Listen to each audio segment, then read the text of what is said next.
Welcome to Life, Death, and the Law, presented by the law firm of Beeson, Garner, and Hansen, hosted by attorneys Shawn Garner and Adam Hansen.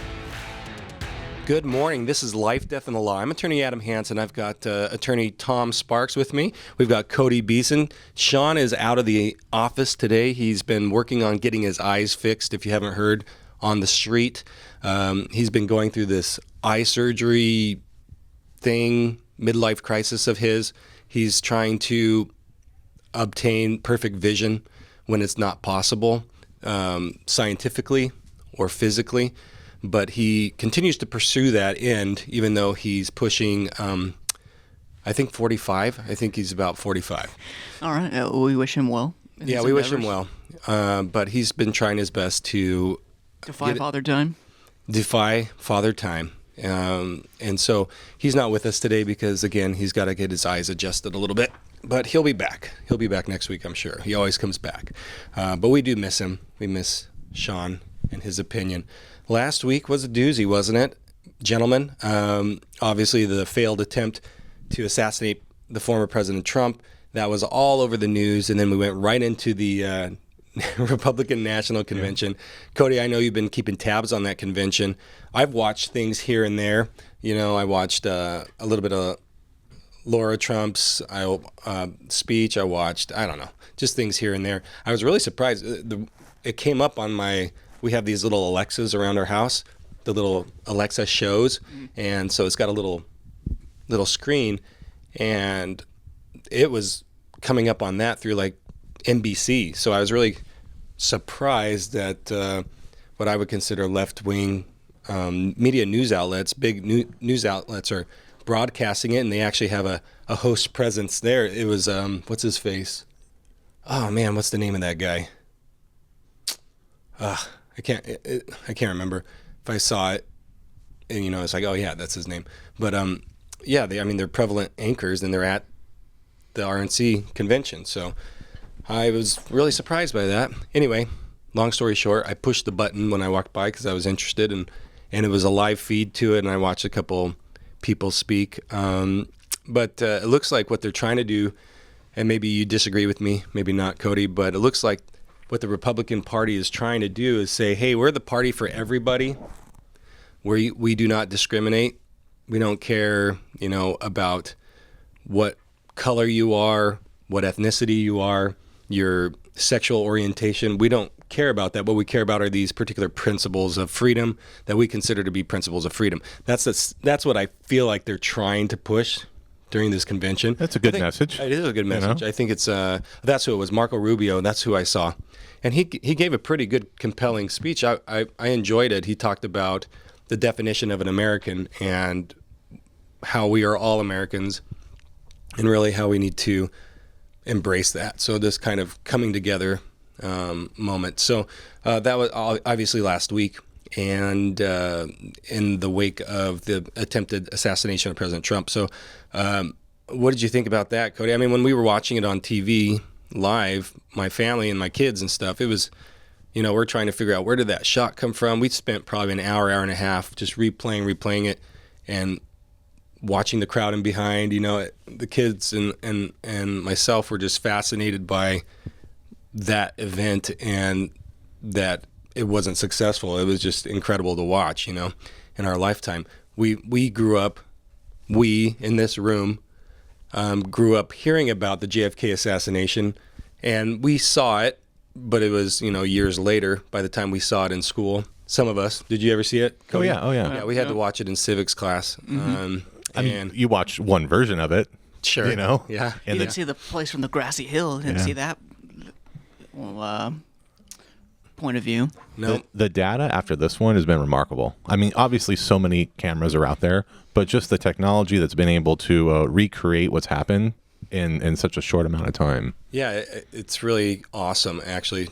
I went back and immediately, actually, while we were doing this process of when the event happened, you know, on big screen in the living room, we were watching it over and over, just rewinding, looking at different angles and trying to theorize as to where the bullet where the shooter was coming from. Were there multiple shooters in the moment? You know, there's so many what ifs in that scenario. But then we were also listening to the Secret Service audio, which we thought was really fascinating. And so we kept rewinding it, not rewinding it. I guess that's an old term, but going backward. How do you even say that? Yeah, rewind. I Yeah, guess. Rewinding sure. it. We run Reverse. YouTube videos. And simultaneously, I was on my phone on YouTube, Googling Reagan assassination attempt, because that is one that I'm sure I've seen the clip over time, over my lifetime. I just don't remember very well. And I wanted to see, like, how close was he to meeting his demise. And even in the clip, I don't see him get shot. I didn't realize he did get shot until a little later. But, yeah, he got hit. Yeah, I think like in the abdomen, right? Hinkley? No, Reagan got hit. Oh, for sure. Yeah. in the abdomen, right? Hinckley was a shooter. Yeah, Hinkley, but Hinkley didn't get shot. I mean, he went to prison. Then he's released. Now he's a country music artist. There you go. No, But- we're talking about Reagan. Yeah, Reagan did get hit. yeah, with a 22. But it was also from, like, me to Tom. Yeah, it point was blank. super close. Dude, it was a little, small 22 out of a 2-inch barrel. Yeah, and you see in the corner of the screen, at least for the footage that I saw. Maybe there's another angle, but I think the widely promulgated or just distributed angle, it's like he's right here in your bottom right-hand corner, and he just pulls it out. Little pop. Pop, pop. So I'm trying to draw similarities to that. And so big events. It was wild to see. I've also heard people say, well, like, I'm not surprised. I'm honestly more surprised that it hasn't happened yet. I was actually thinking that just a couple weeks ago, that it hadn't happened yet to anybody, be it Biden or Trump or any of these political people. There's just a bunch of crazy people out there. Having said all that, we didn't want to talk about that today because that's been played out. But it is out there, and it's going to be a continuing conversation, I'm sure, leading up to the election. Having said all that, what we were talking about before we went live here was... What were we talking about? I can't remember. Well, we were talking about how rights have been, removed from people. So, for example, yeah. some of these people okay, that have voiced their opinion as ugly and that it is, they still have suffered the repercussions of not being able to be on that platform anymore. Tom and I were talking about this social media guy named Destiny. I guess he's a big social media presence, and his opinions are left-leaning. And so last week, because of comments that he made in the wake of the assassination attempt, comments like he had no sympathy for the innocent bystanders that got hit and killed, that retired firefighter chief, and basically just saying, nasty things about anybody that participates in a Trump rally deserves it or whatever, whatever that might be. And that he's not the only one. I mean, those are comments that we've been hearing since it happened, and those comments are going to come. And so I guess in the wake of that, I was reading an article last week about it, and in response to that, Elon Musk demonetized this Destiny's channel, meaning he's not allowed, as it is right now, to receive money from ads or anything like that come from his channel. He's kind of like in timeout. And so he was really upset about that.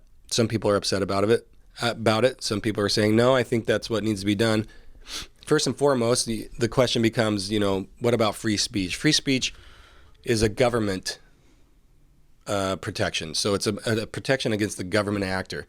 X is not a government actor. It's a private organization. And this came up years ago when we had the NFL allowing for example, the players to kneel or not even kneel salute during the flag. national right? anthem, yeah. And so a lot of people clamored for that to cease. And the NFL is private. It's a private company. The same with X. And so Elon Musk, and I wouldn't say retaliation, but he said that the speech that you're promulgating on your channel does violate the terms of X's policies, and so we're going to demonetize you.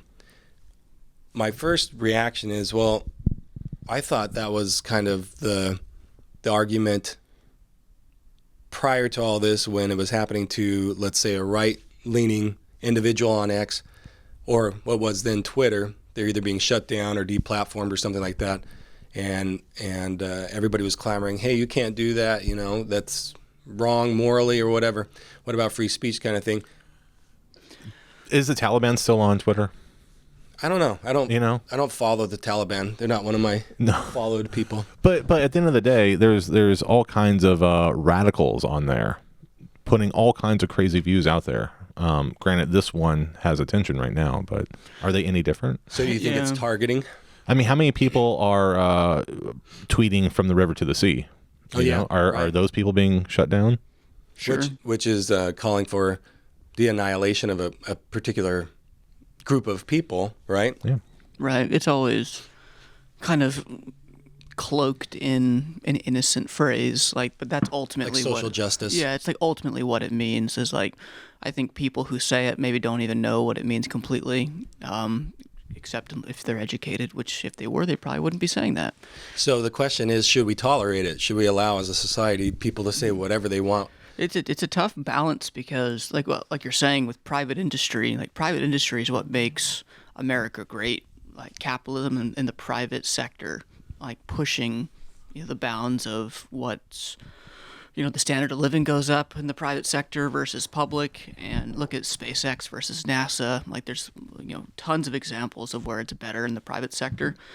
So you've got that side saying, well, hey, if you're going to tell me how to run my business, I'm going to stop trying so hard. If I have to let people use X, there's something to be said about that. But then the other side of the coin, like you mentioned, is back in the 1700s, no one was using one source of communication that could reach the entire world. So the argument would be these social media platforms are so big, it's synonymous with speech, with just my own speech of being on the street corner like you would have been in the 1700s, talking about your political leanings and gathering a crowd in the town square. It's the same thing. It's just a worldwide town square now. So tough balance, but I don't know where the answer is, but I know that it seems like the approach so far hasn't been principled. It hasn't been, this is how we follow the Constitution. It's been that something that you just said is so bad that it's most people, the objective person is going to agree that it should be silenced, and that's typically what happens. As long as it's so bad enough that the majority of people agree it's bad, no one pushes back. Would that be 2/3? What would 3/4? What would that be? I don't know. I don't think that's the legal standard it should be. I'm just noticing. Right. I'm just saying, how many people in this populist group would constitute Elon Musk saying, that's too bad, I'm going to demonetize you? Yeah, 9 out of 10. I don't know. Yeah, I know. So it's so incredibly subjective, right? Mm-hmm. And Elon Musk can do whatever he wants. X can do whatever they want because it's a private industry. Mm-hmm. What I'm arguing is that just the principle alone of the freedom to say what you want, I think we need to maintain. You might not like it. You might not like. I don't like what that guy said. I don't agree with what the guy said. Mm-hmm. I don't think I can ever come to agree or see his point of view on that particular issue. However, I don't want him to be silenced. Well, what about... Because I don't want to be silenced when I have an opinion that maybe he disagrees with or he can never agree with me on. I want both ways. And in order to achieve that, we have to just, in my opinion, I think the founders, so go back to the principle of free speech that's built into our Constitution to protect us against government actors is such that at the time, if they said something against the crown, it's off with their head, right? Mm-hmm. Essentially, that's basically what it was. You weren't permitted to speak ill about the king or his regime, and the founders were very aware of that, and so they built in these protections from the government actors such that we can call President Biden whatever we want. We can call Trump Hitler, mm-hmm. and no repercussions, right, from the government, theoretically.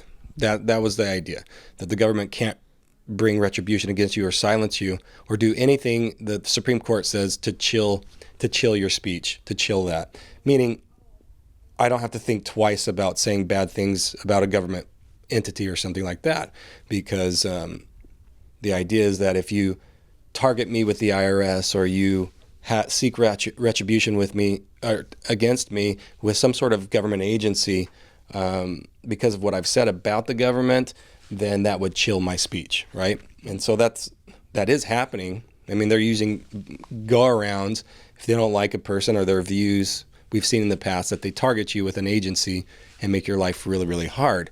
That's not supposed to happen. That is a chilling of speech, and it's unconstitutional. But it's hard to prove. It's hard to prove that, they're coming after me because of what I said. Right. So understanding that the Constitution doesn't apply to the private industry, like you mentioned, that Elon can really do whatever he wants with X, do you think that there should be a change in the law or a policy shift to protect speech on mega platforms that are widely used by the entire world? A change in the sense of that they're not allowed to... Yeah, chill speech. Because they're so big? No. Okay. No, I don't. I guess it would be pseudo, like, in the eyes of the law, sometimes there are these actors that are quasi-governmental. What comes to mind is like an airline. Yeah, entanglement. Yeah, an airline or a train. What used to be trains, back in the day prior to mass transportation with planes, it was trains. So these are industries and energy industries in the past as well. They become kind of like this quasi-governmental thing that the Supreme Court over time has recognized, well, you're so entangled with the government that you're basically the government. And because of that, you have a higher standard that's put upon you. So, for example, like they're called common carriers. Mm-hmm. You remember that, Tom, from law school? So a common carrier doctrine is saying that because you're quasi-governmental, you're so entangled with the federal government and through its regulations that you're kind of the government and you have a higher standard upon you. So if you do something to somebody, you don't start down here like most of us private citizens. You're going to start way up here elevated. Your burden is going to be way up here, and you have a higher standard automatically impugned to you, and you have to meet that standard, number one. And if you don't, then you're going to be held accountable. Right. And typically, like how you would get common carrier status usually is through funding. If you're accepting government funds, it's a very quick way to become entangled with the government and have that higher standard. So that would be one thing. I remember there was a case actually that the Biden administration just lost because it was found that they were trying to incentivize Twitter or Facebook, social media companies from shadow banning, which means putting conservative posts, making them harder to find and making them harder to search on a search engine, things like that. And that was found to be an improper use of government resources and unconstitutional. That's not even what Elon Musk did. All he did was remove the ability to generate money off of this hate speech. Sure. And that's what he got. His money. I get you. Mm-hmm. Oh, okay. I understand. That's a really good point of view, Cody. Sorry, did I cut you off? Yeah. No, that's the point, though, is one is about making money. The other is about being able to speak. Okay. So I think that's a really good point, and that really kind of demolishes my premise to this whole conversation, because what I hear you to say is Destiny wasn't banned from Twitter, or from X, sorry.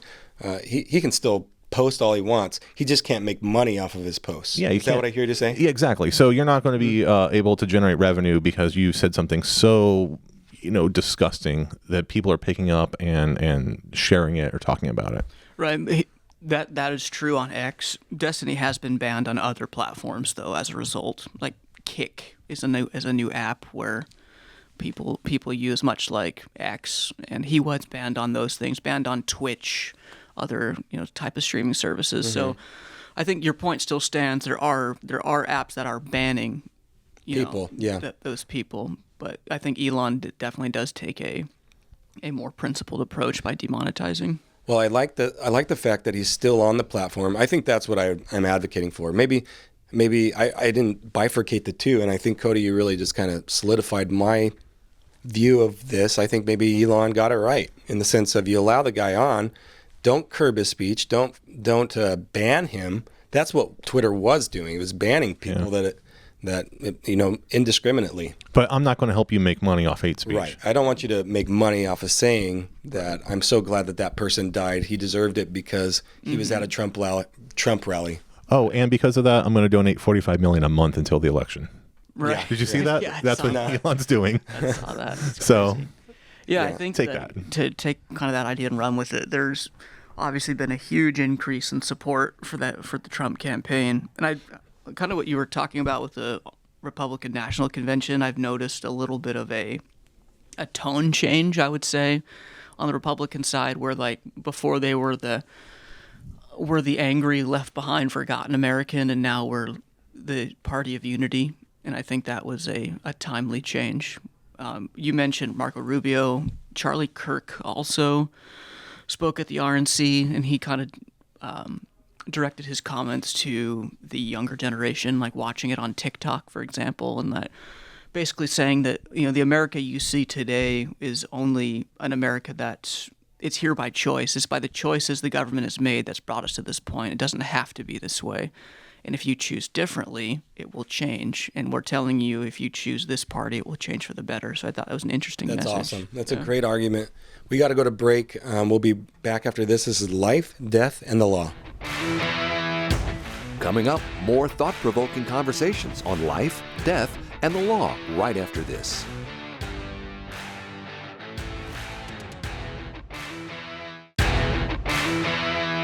You're listening to Life, Death, and the Law, presented by Beeson, Garner, and Hansen, the law firm that has been voted Yuma's best 6 years in a row. Welcome back to Life, Death, and Law. I'm attorney Adam Hansen, and we've got Tom Sparks with us. We've got Cody in the studio today. We've been talking about this last week's events leading up to, not only the assassination attempt of President Trump, but the happenings of the RNC. We also talked about this the fallout. You've got people on the left in response to the assassination saying horrible things, that you don't want to, you shouldn't repeat, and we think are horrible. But does it go so far as deplatforming those individuals? Should they be, that kind of thing? That's the conversation we were kind of getting into, and you were bringing up, you asked if I'd seen this Tenacious D thing in Australia last week. I didn't see it. I mean, I follow Jack Black as much as, I watch his movies from time to time. I think he's hilarious. I know he did do something I watched for Biden the other day at a fundraiser. I didn't get the impression that like he's really on board for Biden. He looked ridiculous. I think he's funny. I don't take it too seriously. When I watch it, I'm like, I don't care if he supports Biden. I don't care if he supports Trump. I don't really care. I don't take his political view to be my view. But I like Jack Black. I think he's funny. Yeah, it's just kind of interesting to see that all of the canceling was kind of done by the left to people on the right, and now it's kind of reversing, and you're seeing, I guess, maybe a little bit of revenge that some people on the right would call it, where Tenacious D, for example, that's the band, Jack Black's band, and they were... The Band of Two. Band of Two. It's him and Kyle. Yeah, Kyle. Yeah, him and Kyle. And they were performing in Australia, and there was something done on stage to where, I think it was Kyle's birthday, so they were presenting him with like a present or a gift. And they said, a cake, he says, make a wish. And then he says in the microphone, like, I wish like the shooter like would have had better aim or something like that.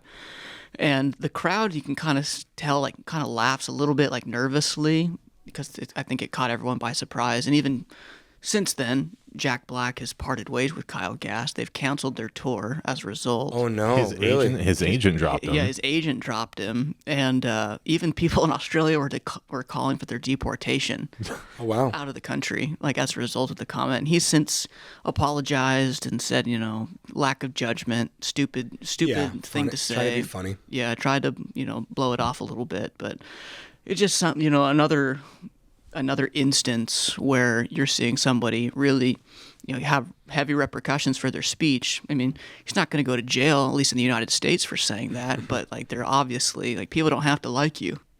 But how comfortable has that side been saying that kind of stuff for so long? And it finally caught up to him. Yeah, I mean, and that was my first thought, and it was played out last week in the media, all over the media, especially right after the attempt. Was that, they've been demonizing President Trump for so long. I mean, if you equate a person to Hitler so much, what do you expect a crazy Looney Tune to do after so much time? If I had the ability, and that was an argument that my wife made, she's like, you keep doing that over time, and you have this wacko out there that thinks, well, I'm going to save the world. If I could go back in time and kill Hitler as a baby, then that annihilation of the Jews never would have happened. And so they think they're a hero, you can see the jump really easily if they start to believe those things. So but the question becomes, is there any accountability for that? You know, if there's accountability, what would that look like? Because getting back to our free speech principle, I'm always an advocate for let people say whatever they want. Do not curb their speech. I would allow, let them say it. And then you let the fallout happen. I think socially you start to distance yourself from people if they're saying things that you're like, I don't know, I don't really agree with that, or that's a little out there, So I think the fallout happens naturally. I think a lot of times people, unfortunately, because what's happened over time, at least in America, in our culture, I think over the last 3 decades, we've created this culture of political correctness, and that's really shot us in the foot. Had we allowed free speech to just happen, and the reality is, most of the time, comedians that's why they're so funny, is because they'll say things that, really funny comedians say things that we think. We just don't say them because we're worried about because of repercussions, but really they're bringing out truth. And that's why it's funny, because we're like, that is really hilarious. I am thinking that, I just can't say it. But if you're a comedian, you can. Like Cody. Cody's a comedian. Well, I mean, and if you don't say it right, it comes off really racist. Yeah. The delivery's got to be on point. It's got to be on point. Yeah. It all comes from the same point, or the same place of just trying to make people laugh. Exactly. But it may come off wrong. And I think comedy is the best remedy, to be honest, with a lot of things. I think comedy, when done right, is the inoculation to hurt. I don't want to say hurt, but hurt feelings, I would say. You have to be able to, I think you have to be able to joke with people. Right. And I go through the ringer with this with my wife all the time, because I have a hard time taking a lot of stuff seriously. I rarely take anything seriously. And so when we're in a fight or an intense discussion, disagreement, we don't disagree. We just talk it out. Okay. Talk it out. Until you get on board. I most of the time probably have a smirk on my face, because I just can't take things really that seriously. It's like, Yeah. I'm sorry I didn't put the lid back on the mayonnaise before I put it back. Is that gonna make or break our day today? That kind of Pick your battles. Yeah, pick your battles. So, not that I've done that. I would never do that, actually. I'm kind of OCD about that stuff. Yeah. But it'd be more like, what do I do to annoy my wife? So many things. Chewing by her. Yeah. She just looks at me like she wants to shoot me. Breathing through your mouth instead of your nose. Yeah. I always breathe through my mouth for the last 4 years, because I have 6 children. And so there came a point in my life where I was like, I would be accosted by a foul smell. Yeah. And so I thought to myself one day, well, I can avoid that if I just breathe through my mouth and not my nose. I will never be accosted. So for the last 4 years, I've been making that my practice, and it works. I would say daily. Natural People will be like, selection. oh my gosh, what's that smell? I'm like, I don't know. Don't smell it. Mouth breathing over here. Don't smell it. Yeah, natural selection, man. That's in action right there. It's called evolution. Yeah, that's right. Not evolution, it's adaptation. Yeah, well, I don't think I agree with it. I don't think I believe in I know this took a turn real quick. You're talking about evolution this morning before we got on the air. Yeah. But I don't like the word choice. I think evolution, to me, this is just my non-scientific, uneducated opinion, but I think it's pretty on point, because I'm ignorant, but I think it's the truth. you're ignorant. Yeah. And so evolution to me, when you say we evolved, evolution to me means you went from a cat to a dog, from a dog to a duck. Like, you went from species to species. That's evolution. That's what you're telling me, right? I went from this creature in this pond of biological goo, and I morphed over time, so much time, that I grew from this microorganism to this tadpole, from this tadpole to this, fish thing, from the fish thing to this ape, from the ape to, I'm like, so evolution I don't agree with. I agree with some sort of adaptation, like I think species can adapt. Like me, I turned into a mouth breather because I didn't want to continually smell things around me. Mm-hmm. I wanted to select when I could smell and when I don't. Yeah. I adapted to my environment. There you go. We'll run with this a little bit. You're the geologist. You're the scholar in this area. So I like rocks, yeah. Yeah, but in those rocks you find dinosaurs and Fossils, yeah. and things that maybe evolved, or did they just adapt? Great question. That is the question. Yeah, I'll tell you what is being taught, and I'll even tell you what I think, Okay. if you want. But what's being taught, in the university is evolution. I would just describe it as it's long periods of like adaptation. So adaptation's minuscule, and then if you add all the adaptations together and you would adapt enough, that would be what would commonly be referred to as evolving, because you've adapted so much, you're not even the same species anymore, right? Ridiculous. That's what, that's the common belief, like in paleontology at this point, like from the fossil record, is not that you have one species and it goes to the other, but it kind of spider webs out. Like a common misconception is that the current scientific theory is man came from apes, and that's not true. The current theory is that man and apes bridged from a common ancestor. So we didn't come from monkeys.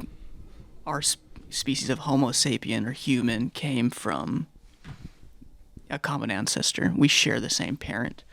Now, I'll tell you, as I've learned more about geology, even I guess after university, and I've opened my mind a little bit, I think that there's a more nuanced explanation than what's being taught currently in university. That it's just interesting. Like, I'm a religious person. I read the Bible, and if you look at the history of scientific discovery, it matches the Bible. Like every single time we try, the Bible had it right first, and then science catches up. It's kind of interesting. Like we'll take the Big Bang Theory, for example. You read in Genesis, let there be light, and there was light. It's describing nothing and then everything all at once, right?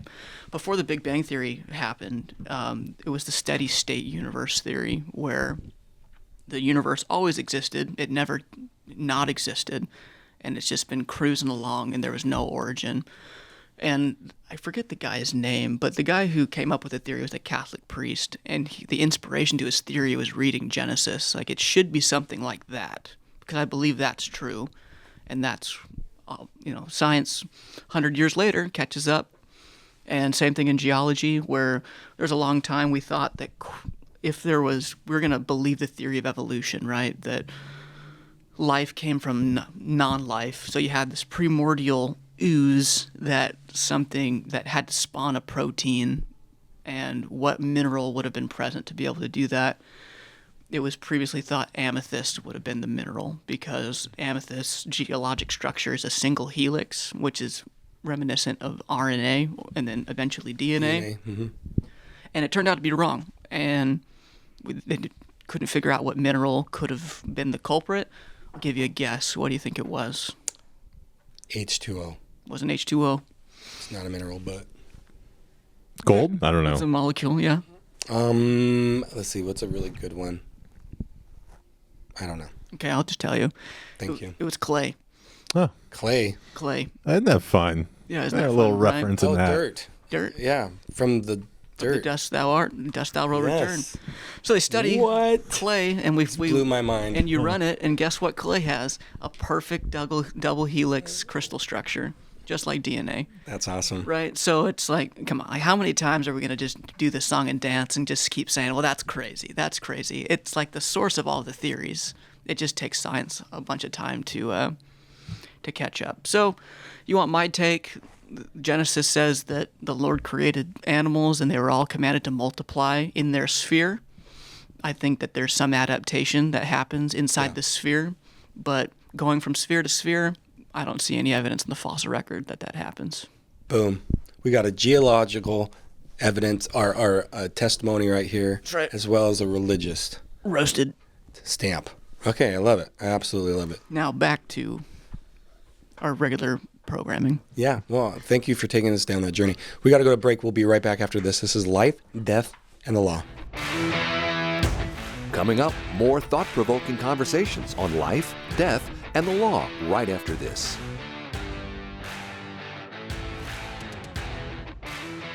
Hey, Yuma, Dave Ramsey here. If you listen to our show or know anything about us, then you know I only recommend products and services I trust and I believe in. That's why when it comes to protecting your assets and planning for your loved one's future, you've got to call my friends Shawn Garner and Adam Hansen at the law firm of Beeson, Garner, and Hansen. I encourage you to take the first step and attend a free, no-pressure seminar and learn all of your options. The firm of Beeson, Garner, and Hansen has been educating the Yuma community for over 40 years, and this is the only area of law that they practice. Shawn and Adam believe in giving free education to help people make smart decisions about their assets and help them leave a legacy for their family that they can be proud of. Schedule a free personal consultation today.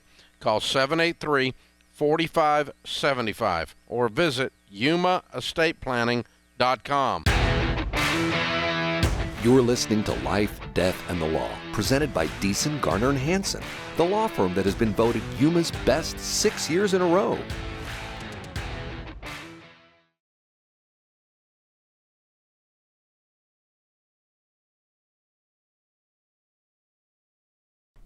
Welcome back. This is Life, Death, and the Law, and we've got a little bit of time left for this last segment. We went down this rabbit hole of evolution and adaptation. I'm going to spare you that our conversation, and we're going to get back to the free speech. I know Cody really likes free speech, and he keeps bringing it back to that.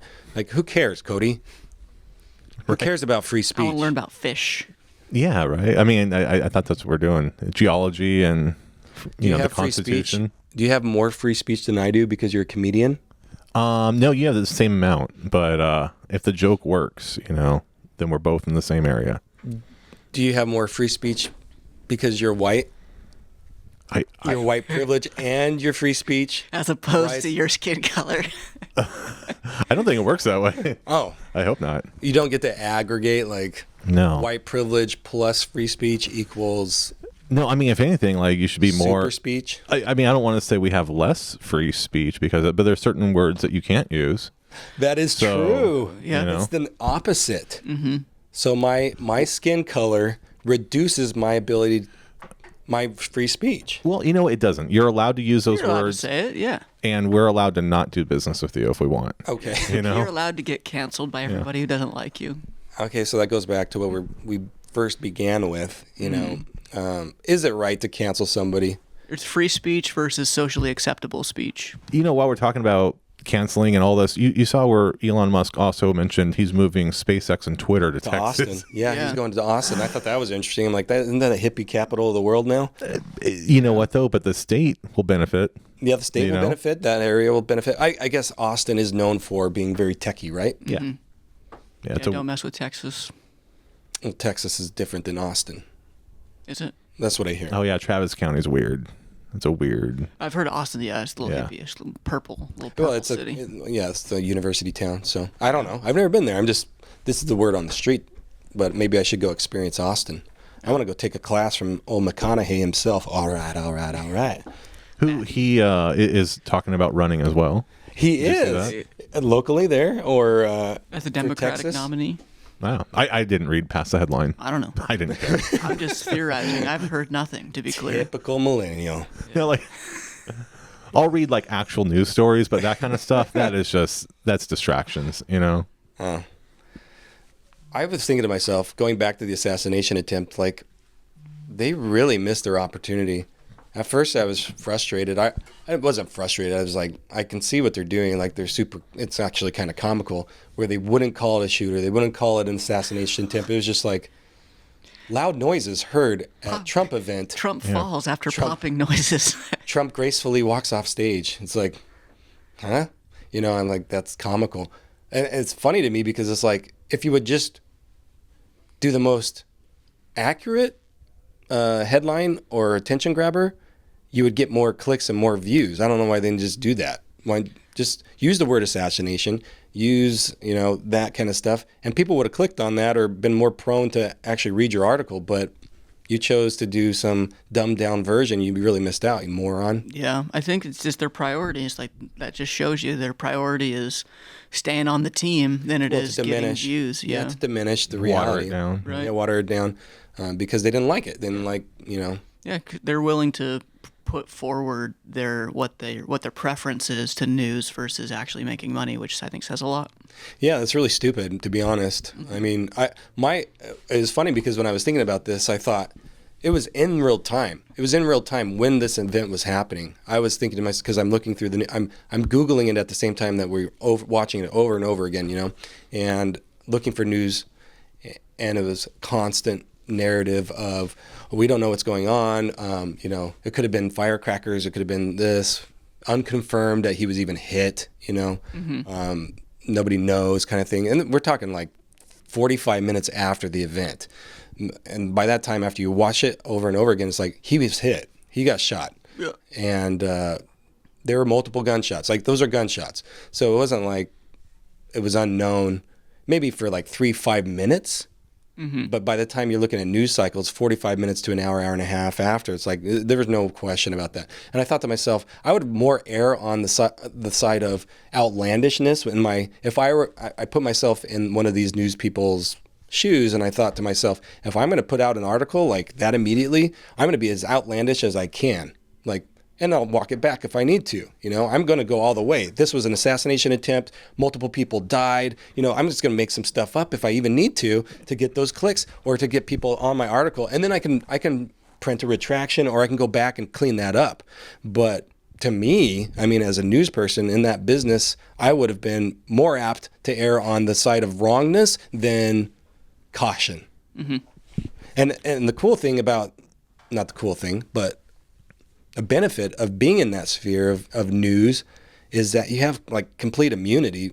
Basically, you're allowed free speech rights against slander and things like that.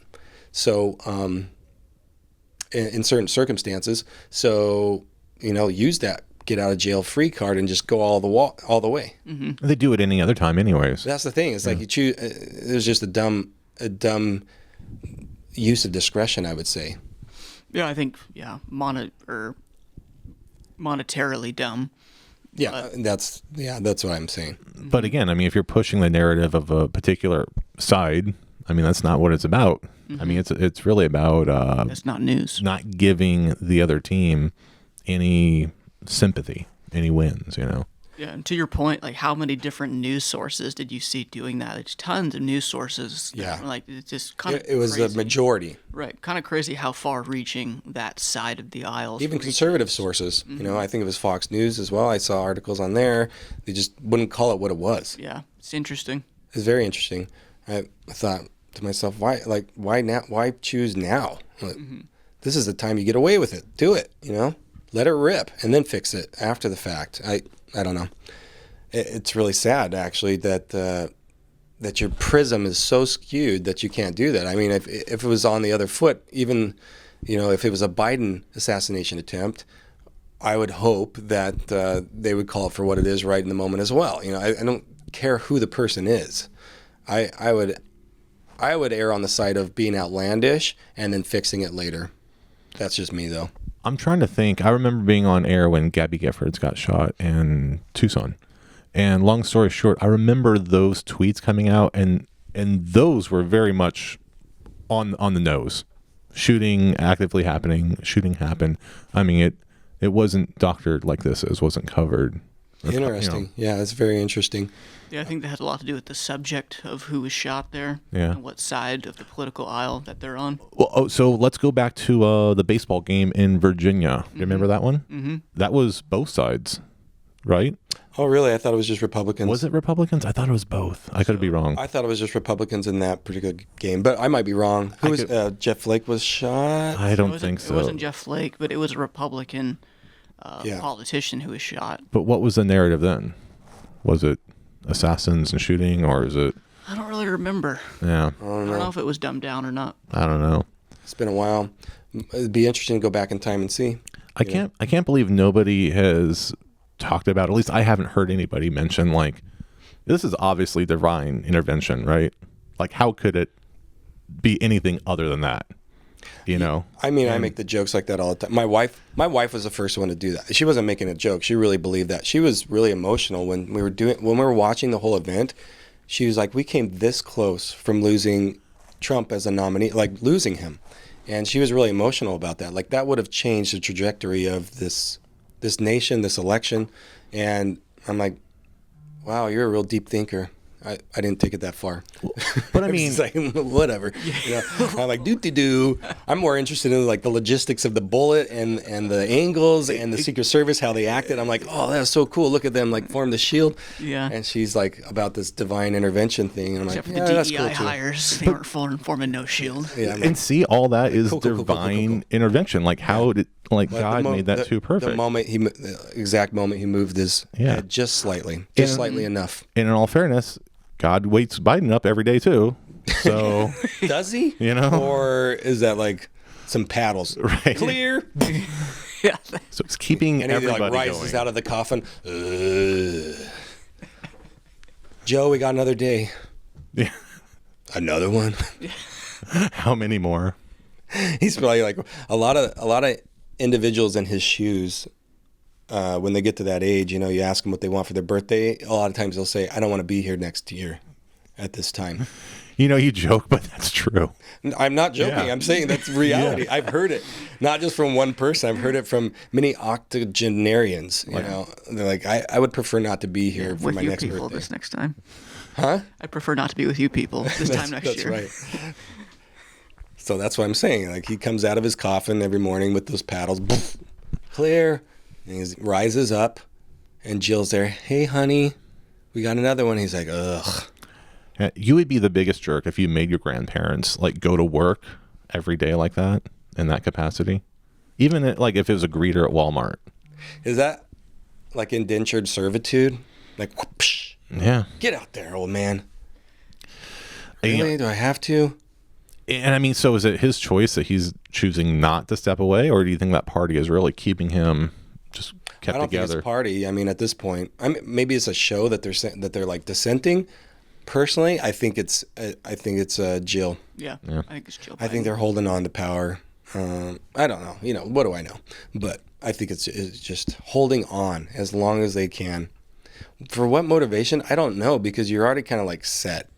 Once you're the president, and he was already set when he was a senator. You get that for the rest of your life, all those benefits. So it's like, how much more do you need to glean off the public payroll?